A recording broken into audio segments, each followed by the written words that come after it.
semuanya, kami dari kelompok 3 akan memaparkan materi tentang teori klasik asam basa. Namun sebelum itu, kami akan memperkenalkan diri dari teman saya. Saya Fiona Nale. Saya Agnes Fernandes. Saya Cantika Adu. Saya Vio Ematan. Kita masuk pada materinya. Teori klasik tentang reaksi asam basa. Zat-zat anorganik dapat diklasifikasikan menjadi 3 golongan, yaitu asam, basa, dan garam. Yang pertama kita akan membahas tentang asam. Asam secara sederhana dapat didefinisikan sebagai zat yang apabila dilarutkan dalam air akan mengalami disosiasi dengan terbentuknya ion hidrogen sebagai satu-satunya ion positif. Contoh beberapa asam, yang pertama, asam klorida atau HCl akan menghasilkan ion H+ dan Cl-. Asam nitrat atau HNO3 akan menghasilkan ion H+ dan ion NO3-. Asam asetat atau CH3COOH akan menghasilkan ion H+ dan ion CH3COO-. Sebenarnya ion hidrogen atau proton tidak ada dalam larutan air. Jadi setiap proton bergabung dengan satu molekul air dengan cara berkoordinasi dengan sepasang elektron bebas yang terdapat pada oksigen dari air dan terbentuklah ion hidronium. Contohnya, ion H+ direaksikan dengan air atau H2O akan menghasilkan H3O+. Jadi reaksi disosiasi tadi akan dinyatakan sebagai reaksi antara asam dengan air. Contohnya, HCl ditambah dengan H2O akan menghasilkan H3O+ dan Cl-. HNO3 ditambah dengan H2O akan menghasilkan H3O+ dan NO3-. CH3COOH ditambah dengan H2O akan menghasilkan H3O+ dan CH3COO-. Namun agar lebih sederhana, kita akan menyatakan ion hidronium dengan ion hidrogen atau H. Nah, semua asam tadi merupakan contoh dari asam berbasa satu atau monoasam. Selanjutnya yaitu asam berbasa banyak atau asam polibasa. Asam polibasa berdisosiasi dalam beberapa tingkat sehingga menghasilkan lebih dari satu ion hidrogen per molekul. Contohnya, asam sulfat dan asam berbasa 2. Kedua asam ini melakukan disosiasi dalam 2 tingkat, yaitu yang pertama, H2SO4 menghasilkan H+ dan HSO4-. Yang kedua, HSO4- menghasilkan H+ dan SO4-. Dari kedua tingkat ini, yang pertama itu menghasilkan ion hidrogen sulfat dan yang kedua menghasilkan ion sulfat. Asam fosfat memiliki asam berbasa 3, yaitu yang pertama, H3PO4 menghasilkan H+ dan H2PO4-. Yang kedua, H2PO4- menghasilkan H+ dan HPO4-. Kemudian dari HPO4-, menghasilkan H+ dan PO4-. Nah, dari ion-ion yang telah terbentuk dari disosiasi 1, 2, dan 3 dinamakan sebagai ion hidrogen fosfat, dan fosfat. Dari derajat disosiasi ini berbeda-beda antara asam satu dengan asam yang lain. Contohnya asam kuat. Asam kuat ini berdisosiasi hampir sempurna dengan pengenceran sedang karena asam ini memiliki elektrod yang kuat.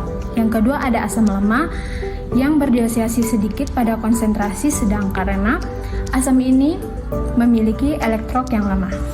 Basa didefinisikan sebagai zat yang apabila dilarutkan ke dalam air akan mengalami disosiasi dalam pembentukan ion-ion hidroksil sebagai satu-satunya ion negatif.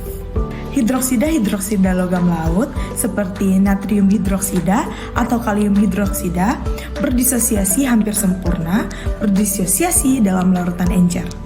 NaOH menjadi Na+ ditambah OH- dan KOH menjadi K+ ditambah OH-. Basa-basa tersebut merupakan contoh basa kuat. Tetapi apabila amonia dilarutkan ke dalam air akan menjadi basa lemah. Berdisosiasi menjadi ion amonia dan ion hidroksida. NH3 ditambah H2O akan menjadi NH4OH-.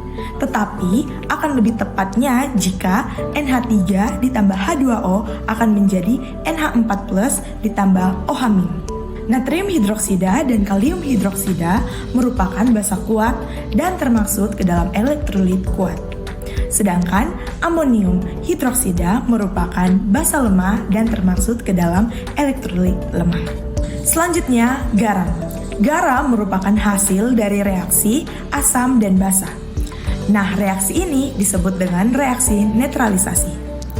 Definisi ini dikatakan benar jika artiannya jika asam basa murni dan ekuivalen dicampurkan lalu diuapkan akan menghasilkan garam kristal tertinggal dengan sebutan garam. HCl ditambah NaOH akan menjadi NaCl ditambah H2O, yang berarti asam ditambah basa akan menjadi garam. Pembentukan garam seakan-akan merupakan hasil dari suatu proses kimia sejati, tetapi ini sebenarnya tidak tepat. Karena baik asam kuat maupun basa kuat serta garam hampir sempurna berdisosiasi dengan dalam larutan air. Contohnya HCl menghasilkan H+ dan Cl-, NaOH menghasilkan Na+ dan OH-, NaCl menghasilkan Na+ dan Cl-. Sedangkan air yang juga terbentuk dalam proses ini tidak berdisosiasi sama sekali, sehingga menyatakan reaksi netralisasi sebagai penggabungan ion-ion secara kimia, yaitu H+ tambah Cl- tambah Na+ tambah OH- menghasilkan Na+ tambah Cl- dan H2O. Zat-zat amphoter mampu melangsungkan reaksi netralisasi dengan baik dengan asam maupun dengan basa. Lebih tepatnya dengan hidrogen maupun ion hidroksil.